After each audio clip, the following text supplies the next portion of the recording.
Welcome to the Sporting Life Info Goal Euro 2020 final betting preview. Remember, you can get everything that you need for Sunday's final at sportinglife.com or via our iOS and Android app. If you haven't got that, then get to the App Store or to the Android market to download it. Full disclosure, we'll get straight into it. Then we're recording this the morning after the night before as England made history to reach their first major tournament final since 1966. We're going to do our best to remain neutral, give you all the betting insight that we can for Sunday's final during this preview. But as you can see, we're pretty well dressed with England shirts and memorabilia. Lads, how are you feeling today, having watched that last night? Still not sunk in yet, to be honest. I mean, as obviously you've just said, we are England fans. It's unusual. It's something we've not experienced before. But just from a purely neutral perspective, I thought England were fantastic on the night. They really did deserve to go through. They created the better of the chances. Limited Denmark to very little, just 0.3 expected goals. Again, just that defensive solidity that England are showing is really, really sensational. It is what's driving them towards a potential trophy. Yeah, I think 120 minutes of football as well, isn't it? It's not just the 90 minutes, that 0.3. And for a game that did seem quite nervy at times, I don't know whether because it's at Wembley, it's a home crowd for England, I don't know. But then you look at that and you kind of think back and say, okay, Denmark didn't actually create much at all. I think the XG figure after 90 was 0.27.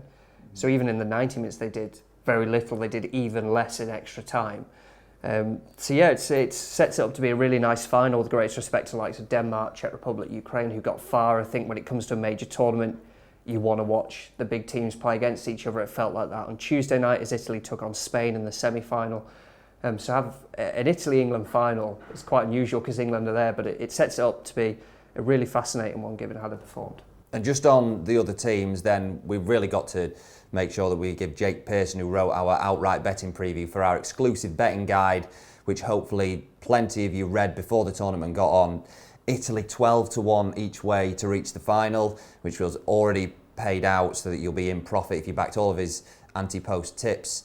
Spain also were tipped up at 9-1 to make the final, and then he didn't put any points behind it and explained really well on site why, but he also mentioned that Denmark were potentially looking at when he did another preview after the knockout stage, because they were 20-1 after the group stage. So three incredible tips from him. So it is Italy in the final for England. We'll come on to them in a moment. But England, how do we think they've developed through the tournament? Because before, we were talking about, in our first preview, we could see England doing well. No way we're saying that they wouldn't win, but at a really short price of around 5-6-1, they were just too short.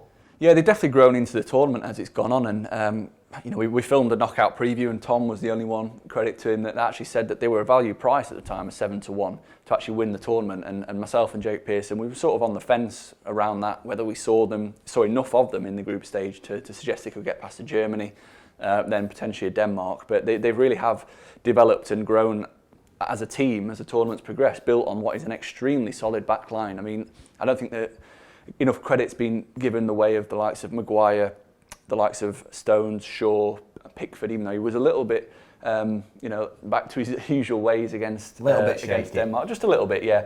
But overall, I mean, they conceded an average of 0.6 expected goals against per game, which is just an astonishingly low number and something that no team in the tournament's got anywhere near. But the other really fascinating one for me, is that England have only conceded one. Just snuck the one. Yeah, I'd done well up to then as well.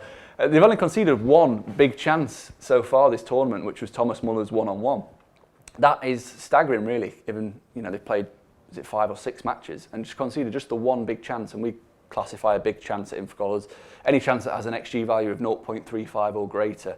So that just shows you that when they are conceding the chances, they are very low probability ones. I mean, Ukraine, there's many shots from distance. The same with Denmark. I mean, I think they only had one shot inside the box against England the other night. So built on that solid foundation, they've started to come out of the shell from an attacking standpoint over the last couple of matches against Ukraine. We obviously saw a lot more from the likes of Sancho, who was brought in. Sterling has been fantastic. And the set-piece threat was there as well in both those games against Ukraine and Denmark, which is something that we haven't seen up until that point. So it is all really trending in a positive direction for England. So I'll just pick up on that point about sort of adding the attacking element to their game. And Tom, you'll be doing a team of the tournament piece for the Sporting Life site, which of course you can read on our website and app. For you, and as someone that's been tracking it with the fantasy football pieces and looking in those RAB markets and really the player markets during the tournament as well, but just as someone watching the matches, who have been those standout players that have really helped give England that extra attacking thrust in the last couple of matches? I think the one Jake mentioned there, Luke Shaw's got to be a huge... I think the great thing about Luke Shaw is it's a kind of almost redemption, is it fair to say? Everyone goes on about Gareth Southgate's kind of 96 redemption. Luke Shaw and everything that he's gone through and this weird obsession Jose Mourinho's got with him and how that's kind of... He'll be in the comments on this video, Mourinho, won't he? Has gone from that to being such an integral part of this England side down that left-hand side of the pitch, and not just from set pieces as well. That I think the commentary team used the term Luke Shaw territory last night, which when you think about that kind of free kick on the left side where he can really whip it in beyond the defensive line for a Maguire, a Stones, whoever to get their head on it, just from open play as well, it's been huge. I think his expected assists is well above 2, it's 2.06 I think ahead of the final, 3 assists for him so far. And another player actually, I backed Shaw after the quarter-final for player of the tournament. I think 100 to 1 was his best price. Calvin Phillips was 66s, 80s as well. I just think the fact that he's played virtually every minute, the only time he's been bought off is when he was on that yellow card against Ukraine. They took him off when they did all the rotation because they were 3-0 up by that stage, they could do it. The fact that whenever Southgate has made a substitution, it's always been Rice out of the two who has come off. Calvin Phillips has been the one that's played there. Just so integral for England, winning the ball back, distance cover, pressure applied, indeed just getting possession back for his side.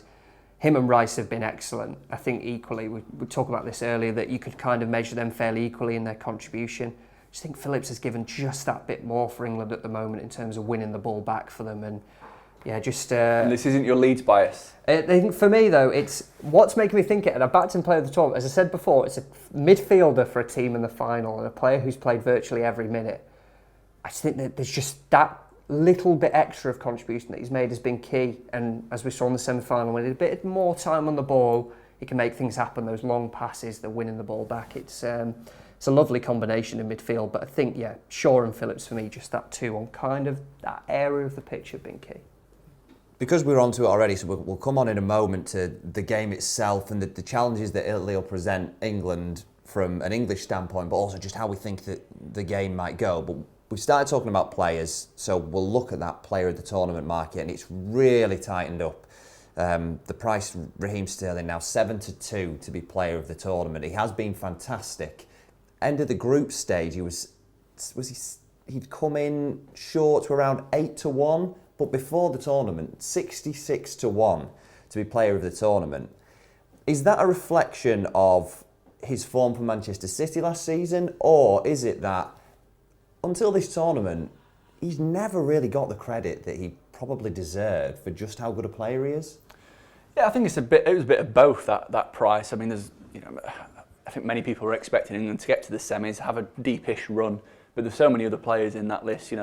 Tom spoke about them in his pre-tournament preview for the player of the tournament. The likes of Kevin De Bruyne and N'Golo Kante all fitted this category that he'd worked out. So it's not a surprise to see the 66s, but his performances throughout the tournament definitely warrant him being short price favourite in my opinion. I think he's been England's best player. Somehow he's only won one man of the match trophy across England's matches. Which he shouldn't. That opening game that Calvin Phillips was outstanding in as well, which makes it all the more bizarre. Yeah, and I think his closest competitor really is going to be Harry Kane, because after a slow start he started firing, and usually when he fires, England win, and that sort of coincided with the improvement in the attacking and underlying numbers that we've seen as well. And he's the face of the England team, isn't he? He's the captain. So if England were to go on to win it, I'd be surprised if Kane's price didn't shorten and he actually went on to win it. But if Raheem Sterling has a big final, yeah, the 7-2 that's still available looks very big. We'll box off these player markets now then before we get on to the final itself. You can read an article on site if you go into our Euros index about the difference between the top goal scorer market and the Golden Boot market. But we'll go Harry Kane, top goal scorer, 6-1 is what he is. 6-1 for top goal scorer. Golden Boot is a little bit longer. Couple of technical issues for me here, but I'll pull them back up when I get one of you guys to take over from me. It's looking like Cristiano Ronaldo has got it sewn up. Couple of goals from Kane is what he needs. Can he do it? Can he nip the Golden Boot away? Definitely, yeah.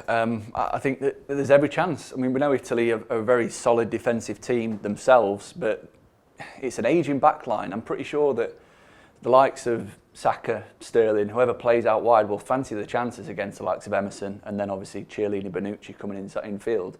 And likewise, I think Harry Kane will quite fancy playing up against the pair, because he's very good. Kane did it very well against Denmark, dropping into the half space off the centre halves, turning and playing balls through. And I think that Chiellini, Bonucci, they'll hate trying to deal with that. They really will. And if you think Jorginho might drop on and do that job, he'll be too busy trying to cover Mason Mount to do that as well. So it's going to be a fascinating tactical battle in front of that centre-back partnership. And yeah, given how slow they are and how fast our players are with Sterling, Saka, they're more than capable of winning a couple of penalties in this game, which, you know, obviously the less said about Harry Kane's penalty, the better against Denmark. But I do feel as though he was, you know, it was probably the worst penalty he's hit, because if he'd hit it into the corner, Schmeichel tips it around the post, but he hit it more centrally and Schmeichel's parried it back to him. But yeah, I think that there's a chance he can score two. I think it's going to be a difficult. I can't see it being an overly high-scoring game. But if England are to score, then he is obviously the most likely candidate. But as you said, he needs two to win the Golden Boot outright. He needs one to tie top scorer. Yeah, I think it's a balance, isn't it? Would you rather just go for him to score two or more in the game if you think it's going to be 90 minutes? I suppose the additional top goal scorer one is the fact that he's got extra time if it goes to it as well. He's got to score two. He's got to score two. The way the Golden Boot works, it goes to assists, then minutes played. It's not in his favour, so it's not even worth it. And kind of the dead heat, really, if you're going each way on that 6-1. I don't know. It's a good call, to have a look at to score two in the game market. If you think it, potentially look at the two or more in the game market. I think he's the best price for that 2-1 to score any time. So maybe he might get a bit better than 6-1 in that two or more. But it's a huge ask, and like you say, a final, we don't expect many goals in. I think we might have to settle for Ronaldo splitting the top goal scorer, Ronaldo winning the Golden Boot. But Kane, every chance of his form in the knockout stages in particular, every chance of getting among it and potentially getting that dead heat. Yeah. The game itself then.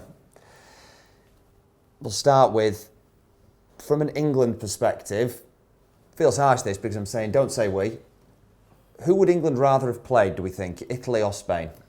Definitely prefer to play Italy. Or personally, anyway. North Macedonia, can we? Yeah. Any chance we can swap them? Yeah. No, I just think that Italy were fortunate to get through that tie against Spain. Spain, to me, were the better team over 120 minutes. They created the better chances. Italy looked like they ran out of steam after about 60 minutes. Spain played at such a high tempo, passing it around them. They did look to tire Italy out, and I think that's a real positive for England, because Italy, having started the tournament as a really gung-ho attacking team playing on the front foot, the last couple of matches they reverted to the more defensive-minded approach. Against Belgium in the final half an hour of that game, they really did sit back, and Chiellini was chest bumping with everyone after making a block, and it's the same against Spain. So I think when you drop back into that kind of mindset, it's difficult to then switch it back around. And I think England have the players to push Italy back and to create chances. I really do. I think that this is potentially a good matchup. I look at the midfield, which is where Italy's strength lies, because I think we all look at the forward line, and yeah, they're good individual players, but they haven't really fired and frightened teams. But in midfield, you're going to have Jorginho, who's quality, absolute quality. Verratti, who again is a real talented player, and so is Barella. But Mount, Phillips, and Rice, I'd fancy their chances to completely nullify that midfield battle. I mean, Mount sitting on Jorginho and making sure that he can't get on the ball as often as he'd like will be key, because he gets Italy going. And then, yeah, Verratti, he's got a screw loose up there at some point. So if Phillips can just leave a couple on him early doors, there's every chance he might get himself booked and get hooked after 60 minutes, as we saw. I think he got taken off against Spain, didn't he? So I think that's going to be key. Can we slow their midfield down? Because when their midfield's playing at a high tempo, passing the ball around between them, that's when they advance up the pitch much quicker and they can pin us in. So if England can actually do that, win that midfield battle, I think we'll be, really well set. And Tom made a good point before we started recording that their fullbacks are really weak. That's a weak area for Italy. Spinazzola's not going to be there. He's been, different gravy, running up and down the flanks and providing an attacking threat as well as looking solid at the back. Emerson's playing there. He's okay, but he's not really, I would fancy Saka's chances, Sterling's chances of really doing some damage, especially with Chiellini trying to cover. So I think there's a lot of positives for England heading into the game, and I definitely think out of the two, Italy, to me anyway, is the best possible draw England could have got. I don't know what you think, Tom.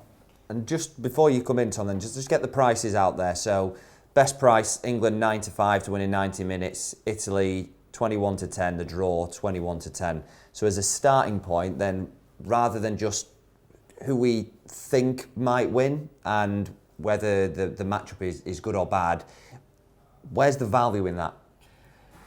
It's tough, isn't it? Because we were saying before that pretty much the Infogol model is essentially 50-50 almost. It's just because England are playing at Wembley that they've got a bit of an edge on it, and that's reflected in the prices.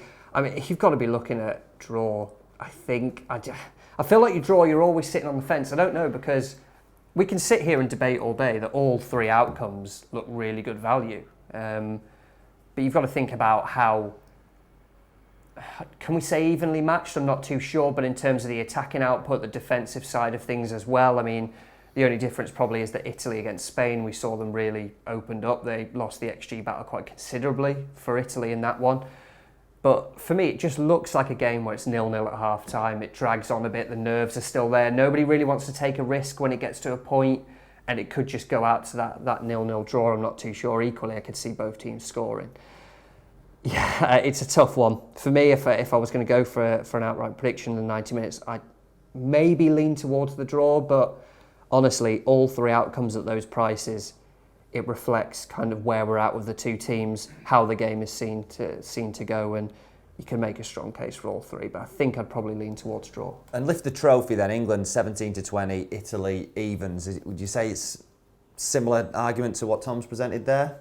Yeah, I think the prices are bang on. The market's very efficient at this stage. It knows the teams very well. The Infocom model also makes England 17-20, 1.85 to actually lift the trophy.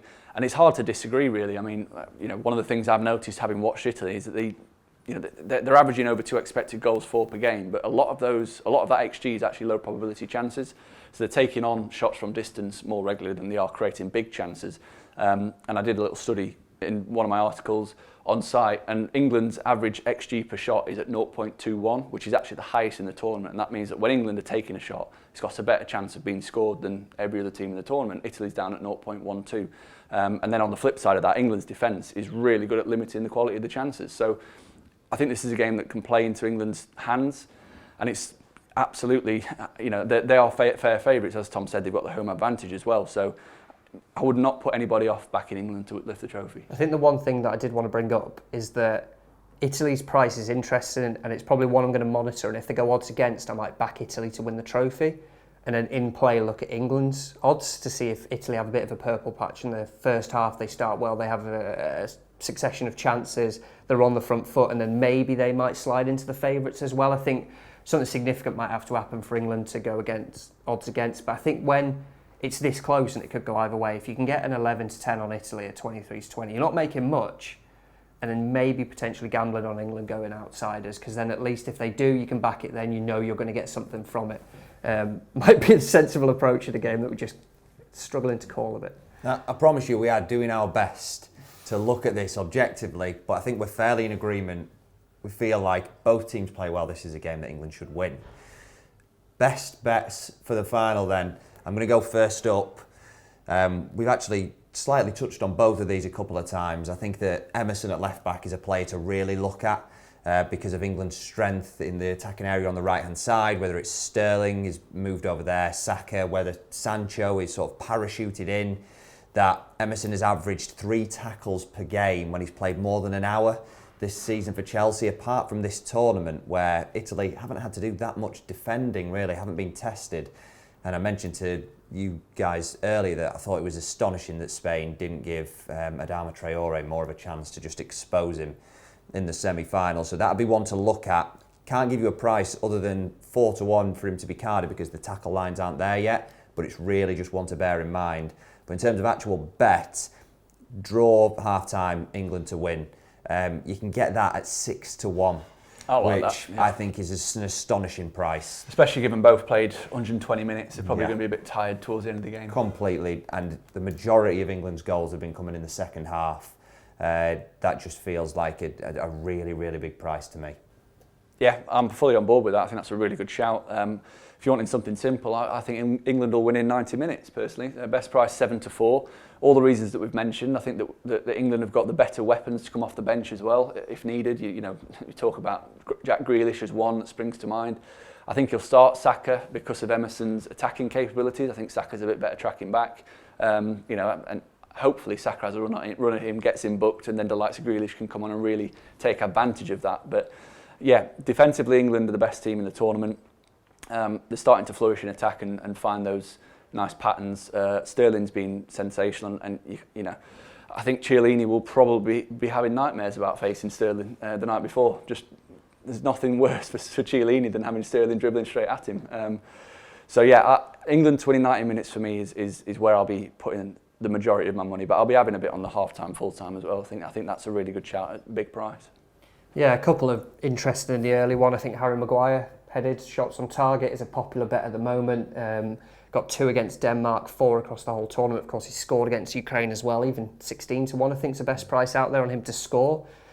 I know we can talk about the Italian centre-backs, but... I mean, just on that Maguire one, Tom, currently still available that at 5-1, is it? 9-2 at the time of recording, which is huge when we think of the statistics. He got the better of the Danish defenders, and there are some big defenders there, some aerial presences. I mean, first half of last season, I was on Vestergaard to score every single week, who just seemed to be coming, and managed to get 2. Schmeichel denied him with a superb save as well as one of those. So I think it's worth also mentioning that Spain caused Italy issues from set pieces, and Spain aren't a very big team. Exactly. So I think a Maguire headed shot on target, even if you want to go brave, just him to score is a huge price.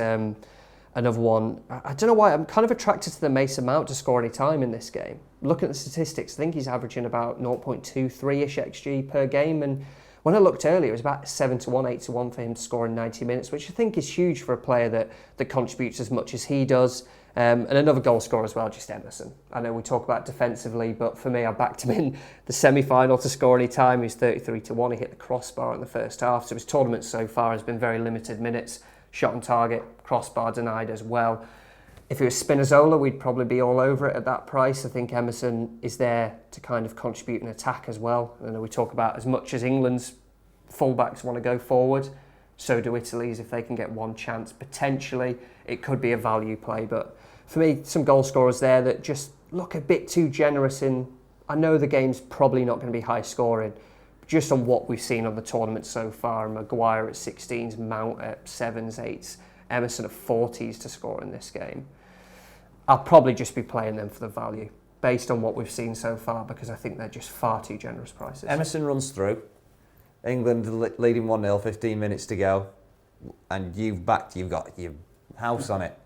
What Emerson? 100%. Like here, we're here to get some winning bets. He can do what he wants. This is a guy who's backing Italy to lift the trophy, just in case England don't win. I think 100%. I just think they are just value plays here. They're just the prices are too big. I think you're right with the Italy to qualify, because there'll be a lot of patriotic money that will come for England before the game. So you will see that Italy to lift the trophy price. That will drift. Absolutely. And if you think that's it's a way to trade in and out. Yeah, absolutely. Yeah, I think for me that, and like I say, it's a big occasion. We can kind of, I'm so torn on the actual result itself that I just want to steer clear of that market. Unfortunately, I have to get you there because we finish with score prediction, no explainer, score prediction, 90 minutes, and if you think it's going to go beyond 90 minutes. 1-1. Beyond 90 minutes. And then who wins? Yeah, just football wins. I think in this game, football wins. Sound like Jimmy Bullard. I'll probably lean towards England just on the fitness point. I think Italy looked a bit tired. I know we talked Pickford and his distribution, Donnarumma, Chiellini, Bonucci as well playing out the back. Maybe there were some tired passes at the end. Maybe England could exploit that fitness-wise later on. 1-1 extra time, a lot of nervous people at Wembley. 0-0 half time, 1-0 England full time. I think England will do it in the second half. I think they've got the better options off the bench, as I've said, and I think Italy will be a little bit more tired than England. They played more extra time. They played extra time against Austria. They played all out against the best team in the world, Belgium, according to FIFA rankings, and they've had more travel. That's something that hasn't been mentioned too much.